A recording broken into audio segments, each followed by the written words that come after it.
Naniniwala po ako mga kapatid na ang plano ng Diyos sa ating buhay is not just for us to survive, but to thrive. Hindi lang mag-exist, kundi maging fruitful, maging beneficial, maging kapaki-pakinabang yung ating duration of stay dito sa mundong ito. At kung uubusin natin yung ating panahon, kaka-worry ng mga mangyayari bukas, o ano kaya ang kakaharapin ko sa taong ito as we journey towards a brand new year, I believe na hindi natin magagawa ang pinapagawa ng ating Panginoon. Kapag lagi po tayong nakikinig sa boses ng kaaway, si Satanas, wala ho siyang sasabihin sa atin. Laging sasabihin sa iyo ni Satan na ang buhay ay hindi maganda. He will convince you that life is not beautiful at all. That you have nothing to be grateful for sa ating Panginoon. Kapag lagi kang naikinig kay Satan, mga kapatid, lagi niyang itutulak sa atin na bilangin mo kung ilan yung mga maling bagay sa iyong buhay instead na dapat binibilang natin kung ano yung mga tamang bagay sa ating buhay. Naniniwala ako mga kapatid na kapag tayo ay nagsimulang magbilang ng mga pagpapalang natanggap natin, hindi lang noong 2022, magsimula na lang tayo mula pa lang kagabi hanggang ngayon, ay hindi na tayo matatapos hanggang bukas. Sa dami ng bagay na patuloy na ginagawa ng Panginoon sa atin, kahit paminsan ay hindi natin hiningi. Si Satan, hindi niya man manakaw ang mga blessing and opportunity sa iyong buhay. Ang nanakawin ni Satan sa iyo ay yung paniniwala at sasabihin sa iyo ni Satan na yung blessing na nakuha mo ngayon, last mo na yan. Wala nang susunod pa. Hindi niya ipapaalala sa iyo at hindi niya sasabihin sa iyo na kahit gaano kagandang pagpapala ang natanggap mo sa Panginoon, the best is still yet to come. Na ang Diyos ay hindi pa rin tapos sa iyo, that there are a lot of new and great things na patuloy na ibinibigay ang Panginoon sa bawat isa sa atin. Correct? Eh, sabi mo sa katabi mo, be grateful. Amen? And do not worry, ang sabi ng Panginoon. Bakit? Kasi ang worry, it cannot change anything. Hindi nito mababago ang kahit ano paman. Sabi nga nila, ang worry, ang mababago lang nito, blood pressure mo. Kasi once na nag-alala ka, tataas yung blood pressure mo, kakaisip, ano kayang mangyayari bukas, na magugulat ka, lahat ng inalala mo, hindi naman nangyari. Hindi naman po masamang maging concern. Ang masama, mag-worry. May kaibahan mo kasi yung concerned sa worried. I'm concerned about you. Ibig sabihin, kapag ang isang tao ay concerned, it arrests your attention to make you care about that person, about that situation. So, at dahil ikaw ay nagmalasakit sa sitwasyon, hindi mo inuubos ang iyong energy, kakaisip ano kayang mangyayari. Instead, gumagawa ka ng paraan, china-channel mo yung energy mo to find a solution to what you are concerned about. Sa worrying, isip ka ng isip, pero hindi ka nag-iisip ng solusyon. You are thinking about your situation over and over again, pero hindi ka nakakakuha ng solusyon. Wala kang bagong plano. Kaya nga kapag ang isang tao ay nag-aalala, ina-admit mo na kagad na talo ka. Hindi ka na nakakaisip, lagi mo na lang iniisip, paano kaya to? Ano kaya ang mangyayari sa akin? Kaya nga sinabi rin ng ating Panginoong Hesus that worrying cannot add anything to your life. In fact, ang pag-worry, it will shorten your life. Hindi ang pag-aalala nakakapangit at nakakapagpaiksi ng buhay. Sabi mo sa katabi mo, don't worry. Papangit ka. Don't worry. Mamamatay ka kagad. Amen. Why? Because it shortens your life. Eh, pastor, paano kung hindi ako nakapagbayad ng bills namin? Paano kapag hindi ako na-promote? Paano kapag iniwan niya ako? Paano kapag hindi niya ako iniwan? Worry cannot change anything. Alam niyo ba mga kapatid, I've realized sa halos 10 taon na pagpapastor ko ng church na ito, I realized that worry is actually faith. Worry is faith in the negative. Nananampalataya ka sa negative. Imbis na manampalataya that something good is going to happen to you. When you worry, nilalagay mo yung energy, yung faith, at paniniwala mo na wala na talagang magandang mangyayari. Baka malit yung eroplano. Pag nakasakay naman, baka bumagsak yung eroplano. Paano kung iwan ako ng asawa ko? Paano kung hindi ako iwan ng asawa ko? Nag-aalala ka sa pera. Paano panggastos namin? Ano nang gagamitin ko pang tuition ng aking mga anak? Nag-worry tayo sa ating bansa, sa ating bahay, sa ating karir, sa ating aso, sa ating kapitbahay, sa ating bank account. Nag-worry tayo sa mga bagay na posibleng mangyari sa ating buhay. Kapag naman mabuti, nag-aalala ka pa rin na mabago nito. ang sitwasyon ng iyong buhay. Worry cannot change anything into your life. Kaya ang sabi mismo ng ating Panginoon, this is not a suggestion. Don't worry. Huwag ka mag-alala about anything. Because life is more than food. And your body, more than clothing. No wonder Jesus also said that you come to me if you are tired because my yoke is easy and my burden is light. Kapag kasama natin ang Panginoon, ang sinasabi niya, dapat magaang lang ang buhay. Hindi natin binibigatan. Hindi tayo nag-aalala sa pwedeng maging sitwasyon ng ating buhay. Kaya nga pong mga kapatid, ngayong araw na ito, naniniwala ako na sa unang araw ng taong ito at sa unang Sunday ng taong ito, gusto tayong turuan ng Panginoon na magdesisyon ngayon para sa magiging susunod na takbo ng ating buhay. Tayo ba ay mag-aalala o tayo ay sasamba sa Panginoon? Tayo ba ay mag-aalala o tayo ay magpapasalamat sa Panginoon sa lahat ng bagay na ginawa ng Diyos? Naalala ko yung mga Israelites sa pamumuno ni Jehoshaphat, nung sila ay nakaharap ng three different armies na innumerable.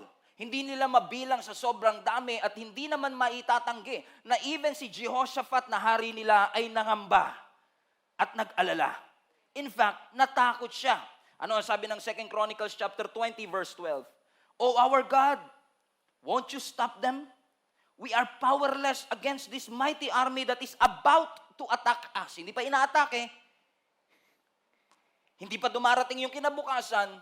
Pero ang sinasabi niya, sa conclusion ko, powerless kami. Hindi namin to kayang pahintuin. Next, we don't know what to do, but we are looking to you for help. Verse 15, and he said, listen, all you people of Judah and Jerusalem, listen, King Jehoshaphat, this is what the Lord says. Don't be afraid.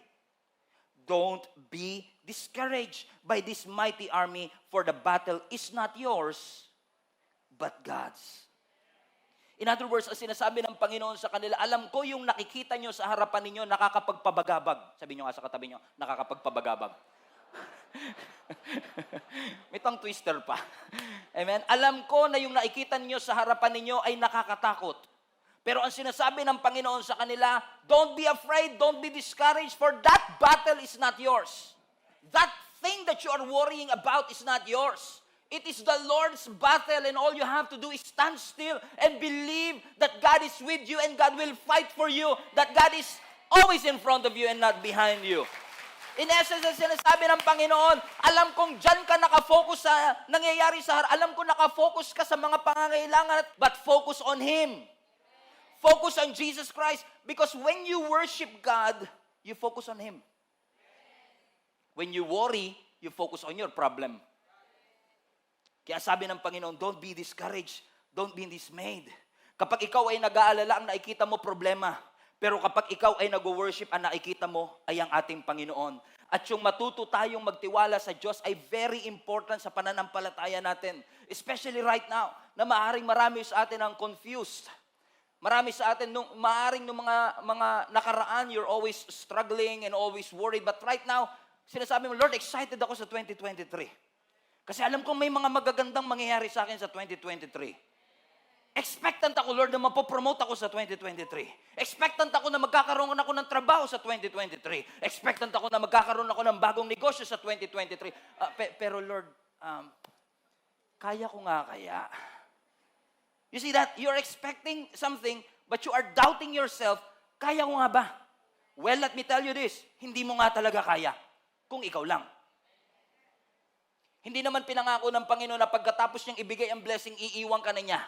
Na pagkatapos niyang mabuksan ang negosyo, bala ka na sa buhay mo. Hindi pinangako ng Diyos na kapag nakuha mo na yung trabaho, iiwan ka na niya. Ang pangako ng Diyos, may trabaho ka man o wala, kasama mo siya. May negosyo ka man o wala, kasama mo siya. Yun ang pangako ng Panginoon. Kaya sabi ni Jehoshaphat, Lord, pahintuin mo sila. Stop them. Why don't you stop them? Lord, we are powerless. We don't know what to do. Hindi namin alam ang aming gagawin. Actually, pag tinignan mo ang story nito, mga kapatid, they have all the reason to trust God even more kasi hindi sila pinabayaan ng Panginoon. Amen? And sometimes tayo, nag-worry tayo sa hinaharap kasi hindi natin sure. Pero thinking about all the years na tinulungan ka ng Panginoon, di ba parang, Ba't pa tayo mag-aalala kung tinulungan nga tayo ng Panginoon? Pero sometimes hindi mo maiwasan, di ba? Para si Jehoshaphat, kilala niya ang Diyos, alam niya ang track record ng Diyos, pero sabi niya, Lord, based sa assumption ko at based sa estimation ko, hindi namin to kaya. We are powerless. I'm afraid. We don't know what to do. You know what I realized last night is that maybe some of us are so exhausted for what we have been through that we are not excited anymore for what God has prepared in advance for our life. Yung sobrang puyat ka kagabi, na wala ka ng energy gumising kanina. Do you know what I'm saying? Amen? May mga kilala ba kayong ganun, mga kapatid? Na sa sobrang excited nila, hindi nakatulog. Puyat na puyat. At pagdating nung kinaumagahan, wala na silang energy because all their energy were already exhausted nung gabi pa lang. May kilala ba kayong ganun, mga kapatid? That they are not excited anymore na umasa sa Panginoon. I mean, like, sabi ko nga kay Lord, Lord, ito pag-uusapan. I mean, pag nag-search sila ng YouTube ng mga preaching ko, ang daming kong preaching about this. Ang sinasabi lang ng Panginoon sa atin, this is a message that needs to be reminded over and over again because this is also the sin that we keep on doing over and over again.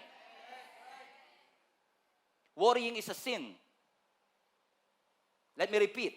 Worrying is a sin. No, amen. Let me repeat again. Ang pag-aalala ay kasalanan. Kasi tinatanggal mo ang iyong pagtitiwala sa Panginoon at binibigay mo sa inaalala mo. Pastor, di mo alam ang pinagdaanan ko. Dinurog ako ng 2022, Pastor. Wasak na wasak ang puso ko ng 2023 sa lahat ng bagay. It's been a rough year. It's been a long journey. It's been a difficult journey for my life. Hindi tayo nagpapaligsahan ng pahirapan ng taon. Okay? And some of you are tired of all the stuff that you went through ng 2022. Na nung dumating yung 2023, hindi ka na makatalon. Ilang taong kami nananalangin, hindi naman niya sinagot. I'm so tired and stressed of what I have been through sa 2022, lalo na sa trabaho ko. Gusto ko na mag-resign. E di mag-resign ka. E paano naman ang pamilya namin, Pastor? E di maghanap ka na ibang trabaho. E paano ko walang tumanggap sa akin, Pastor? May kilala ho ba kayo yung sinabi niya, magre-resign na ako. 6 years later, nandun pa din. Lalo yung mga asawa nyo, pag uwi nyo ng bahay, magdadabog ka, pa! Ayoko na talaga sa trabaho ko. Magre-resign na talaga ako. Sabi ng asawa mo, di mag-resign ka. Eh, paano tayo kakain? 6 years later, pak! Magre-resign na talaga ako. O, 6 na taon na yan, ha?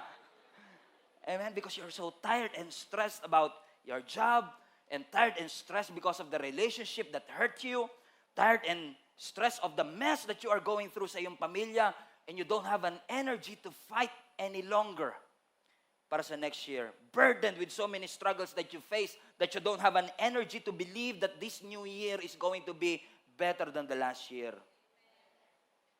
I just want to remind all of you, mga kapatid, that all of us wants the next season and the next year of our life to be better, correct?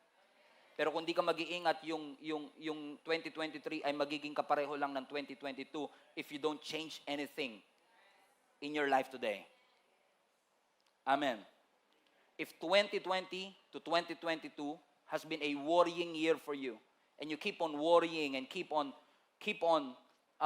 distrusting the Lord for all the things that happened in your life, let's change that in 2023. Shall we?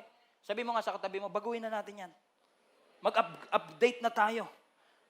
Kasi kapag di ka nag-update, di ka nag-upgrade, you will deal with the same issue and with the same problem again.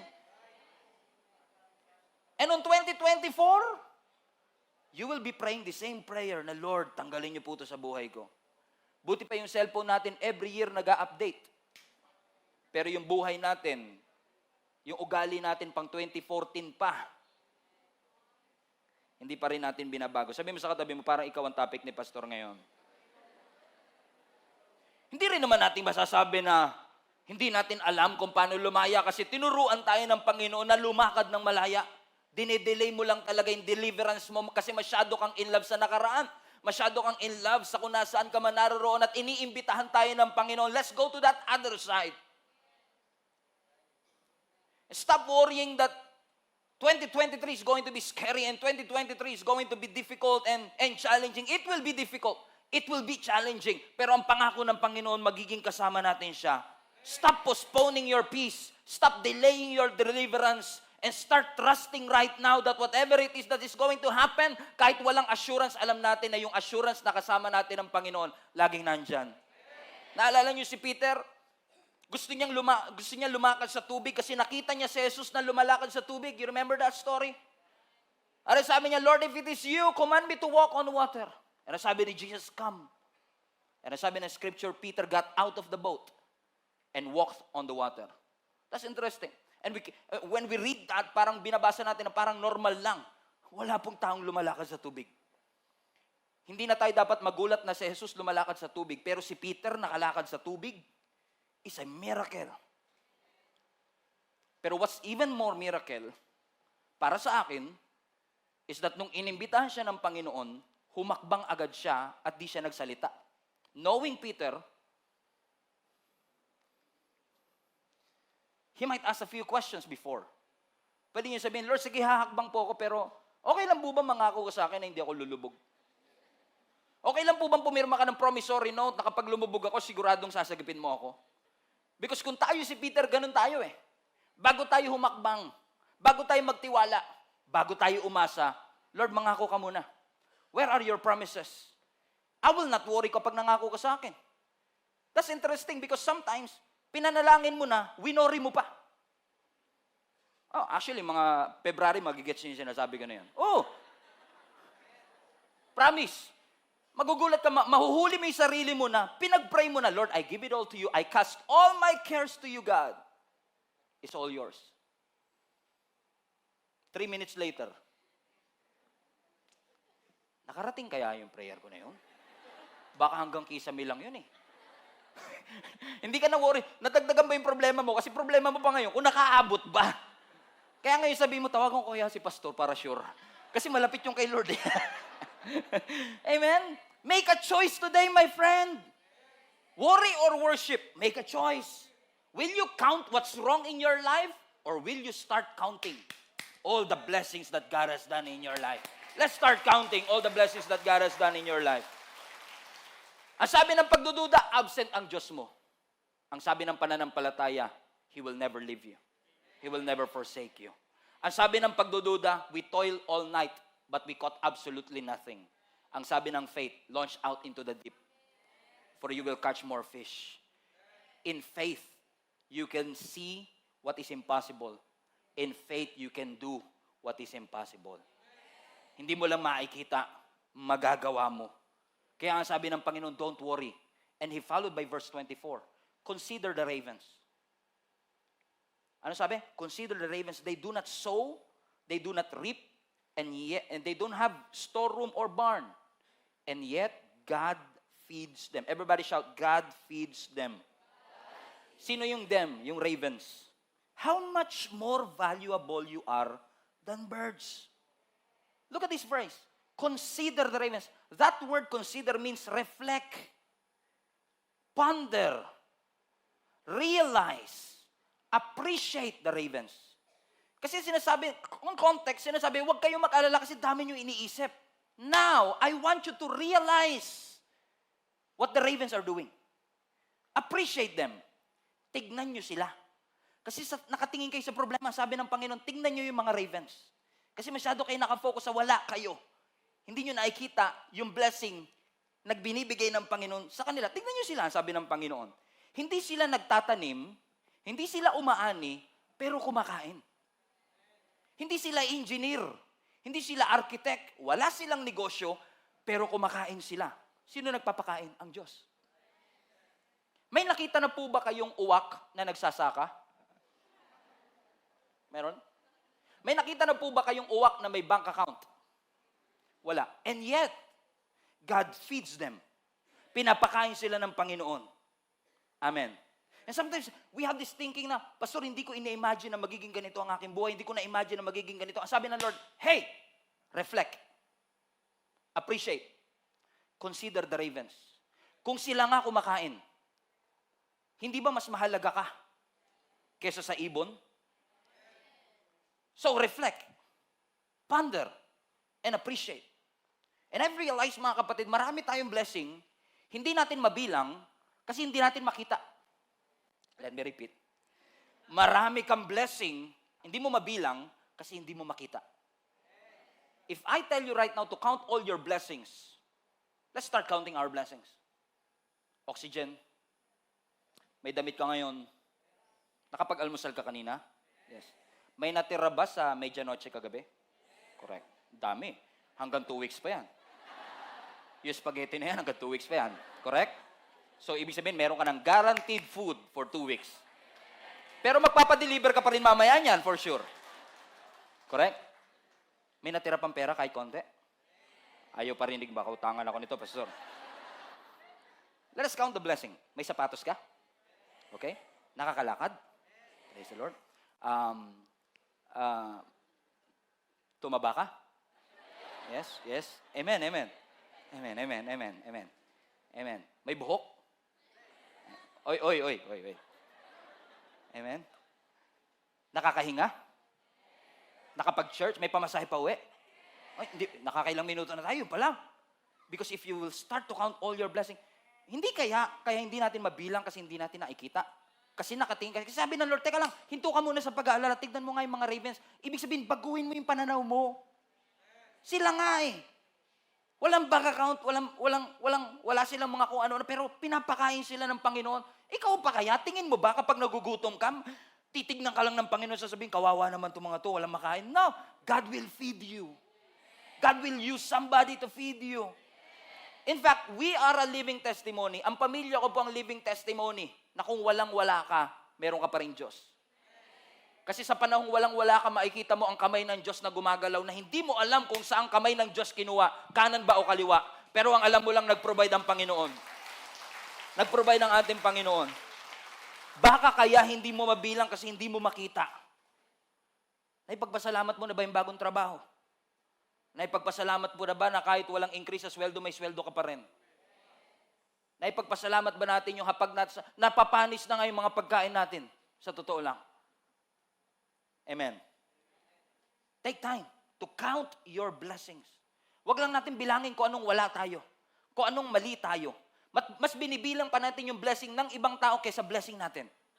Ang galing nating magbilang kung ilang kotse meron sila, kung anong iPhone ang gamit nila, kung gaano karaming pera meron sila, pero hindi natin mabilang kung ano yung mga bagay na ginawa ng Diyos sa atin. Amen? Hindi ako magaling magluto, pero pag nanonood ako ng mga Master Chef, for example, right? Di ba pag pinapakita nila yung pagkain, wow, ang sarap. Pag tinigman ni Gordon Ramsay, this is delicious. Hindi mo natikman, pero sarap na sarap ka. Pansin niyo ba yun? Niloloko lang tayo ng mga cooking show. Sila lang kumakain eh. Hindi naman nila pinapadala sa atin eh. Amen? Pero ganun kahalaga yung presentation ng food. Ganun kahalaga eh.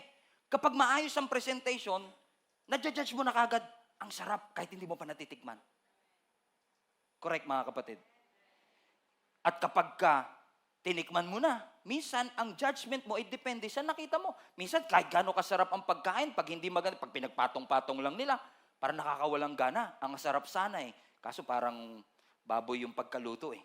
Ibig sabihin, yung taste buds mo naapektuhan ng nakikita mo. Correct. So hindi kaya yung ating gratitude naapektuhan ng nakikita natin na hindi natin nakikita lahat ng bagay na ginagawa ng Panginoon sa ating buhay. Mga kapatid, hindi ito preaching. Actually, this is just a reminder for all of you to start counting all the blessings that God has given to your life, to your family, to your friends, to your children. Ipagpasalamat natin at bilangin natin lahat ng pagpapala na ibinigay ng Panginoon sa atin. Hallelujah. Baka kaya hindi natin mabilang kasi hindi natin makita. Baka kaya hindi natin ma-appreciate ang Diyos kasi hindi natin makita. Hindi ko makita ang Panginoon. Invisible ang Diyos. But He's not nothing. He's there. And we know He's there. Because we can see the effects of what Jesus and what God is doing in our life. Correct?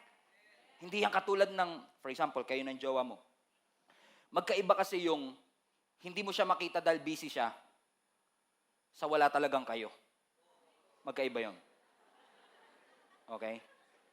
O kamusta kayo? Busy lang po siya, kaya hindi kami madalas magkita. Pero iba yung wala talagang kayo. Kaya huwag ka na mag-expect. Invisible siya, pero busy lang. Kasi busy lang. Pero yung invisible kasi wala naman talaga kayo. Huwag ka nang umasa.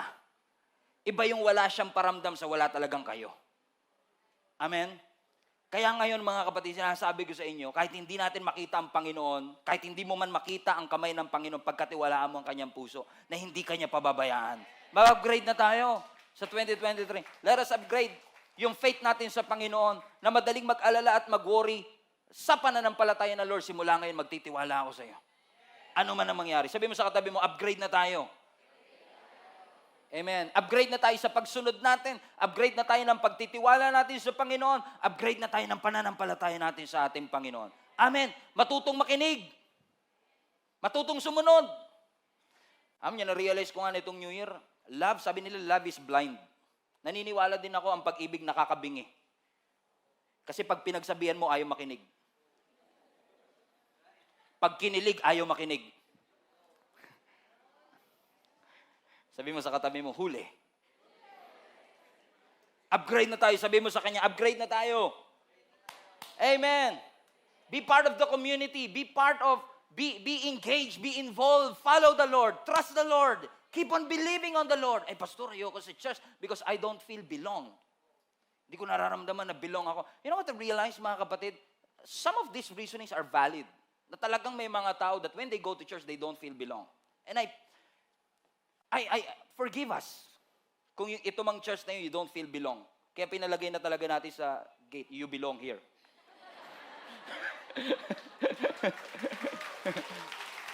Oh, praise the Lord. Pero, hindi lahat na nagsasabing I don't feel belong, talagang hindi sila feel belong. Baka ang ibig mo lang sabihin, kaya ayoko sa barkada na yan, I don't feel belong. Ang ibig mo lang sabihin, you don't feel tolerated. Magkaiba kasi yun eh. Kaya feel mong bilong ka kasi na-tolerate ka nila kahit mali. Bilong ako dyan eh. Kasi magkakasundo talaga kami kahit nga mali, okay lang eh. Amen? Pero this year, I want to challenge all of you. Let's launch out into the deep. Let's stop worrying, stop these things na, tanggalin na natin yan. Mag-level up na tayo because it's a start of your faith to the Lord. Nasabihin mo sa talaga, Lord, simula ngayon, I will keep trusting you no matter what. Kung paano sinabi ni Apostle Paul sa mga early church, be strong. Magpakalakas kayo. By now, your faith must be stronger. Yung nakakapagpaiyak sa iyo sa 2014, wag mo nang hayaan makapagpaiyak pa rin sa iyo sa 2023. Yung nakakapagpatampo sa iyo noong 2014, wag na yun makapagpatampo pa sa iyo sa 2023. Yung nakakapagpadabog sa iyo noong 2020, hayaan mong wag na yun makapagpadabog sa iyo sa 2023. Let us change that attitude. Amen. And let us upgrade. Everybody say upgrade. From worrying to worship, from pain to praise, upgrade. Faith to faith, grace to grace, upgrade. Pastor, nag-upgrade na po ako. Dati, pag nagalit ako, once a day lang, ngayon twice a day na. Upgrade. Amen? Habang tumatagal, dapat mas lalo tayong lumalalim. Habang tumatagal, mas lalo tayong nagtitiwala sa ating Panginoon. Ang sabi ng Biblia, don't be afraid. Ang sabi ni Jesus Christ, take courage, don't be afraid. Hindi ko man mabago ang sitwasyon, but I can change the way I see the situation. I can change my response. I can change the way I react and respond to these things that I'm going through. So let us do this, hand in hand, and keep on believing. Hindi, scary man, nakakatakot, di ako sure. Pero alam kong kasama ko ang ating Panginoon. Pwedeng na-underestimate natin ang pangako ng Panginoon dahil sa ating mga nakikita. Posible na tama naman ang iyong napangasawa. You just have to learn to appreciate them. Posibleng nasa tamang pamilya ka naman, but you have to learn how to appreciate them. Posibleng tama naman yung trabaho na napasukan mo. You just have to appreciate that you have a job in the first place. Posibleng nasa tamang simbahan ka naman, you have to learn to appreciate your leaders. Posibleng nasa tamang parents ka naman o tamang pastor ka naman. Praise the Lord. But you have to learn to appreciate them. Amen? This is me. This is all I've got. Wala na, ito na talaga. Binigay ko na lahat. Either you like me or not. You don't have everything, but you always have something to be grateful for. Consider the ravens. They do not sow, they do not reap, and yet God feeds them. Be grateful. Count your blessing. And start worshiping the Lord right now. And as I close this, naalala ko si Apostle Paul nung siya ay nakakulong. Acts 16. Kasama si Silas. They have all the reason para mag-complain at mag-worry. Life and death situation. Nasa death row si Apostle Paul. Kinaumagahan, papatayin na siya. Pupugutan siya ng ulo. And yet, sa dami-dami ng pwede niyang gawin, magreklamo, mag-complain, bilangin lahat ng tamang ginawa niya para isumbat sa Panginoon, he started to worship the Lord. They started to sing songs. Nasabi na scripture, at midnight, nung hating gabi na, nayanig ang buong preso, nayanig ang pundasyon ng kulungan, at silang lahat ay nakalaya. At midnight. Now, hindi sinabi na midnight silang nagsimula. Ang sabi lang, nung dumating ang hating gabi, habang sila ay nagpupuri, nayanig ang pundasyon.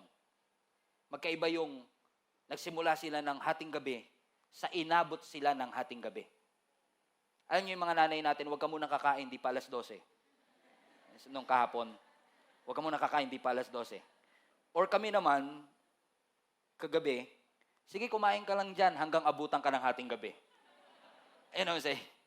Na hindi ka hihinto hanggat abutan ka ng hating gabi. And it was implied in the scripture that they already singing for quite a long time na inabot na sila ng hating gabi. Just think about if you are Apostle Paul and you've been singing for hours and nothing happened. Wala nangyayari. Alas 8 nagsimula na kayo, wala naman nangyayari, hindi kayo lumalaya. And yet, after few hours of singing and worshiping the Lord, narinig sila ng Panginoon. Pinalaya sila ng ating Panginoon. Mga kapatid, I want to encourage you right now. Huwag mong sukuan. I know some of you have been praying for quite some time already. You've been singing and worshiping, attending the church, praying to the Lord for years and years para magkaroon ng improvement, ng change, ng pagbabago ang iyong buhay, ang iyong mga anak, ang trabaho mo, ang karir mo, ang pag-aaral mo. And you cannot see anything happening in your life. Just keep on doing it. Just keep on praying. Just keep on worshiping. Huwag mo hintuan. Manalangin ka lang ng manalangin, ng manalangin, ng manalangin, hanggang makita mo ang sagot ng Panginoon sa iyong mga pananalangin. Na ang panalangin natin hindi lang pag-emergency.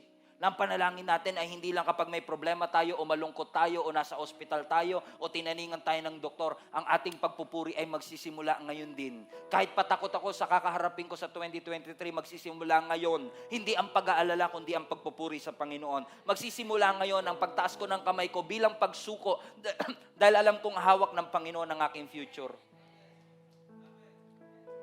Hindi ko man alam kung anong susunod na mangyayari sa akin. Hindi ko alam kung anong mangyayari sa aming pamilya.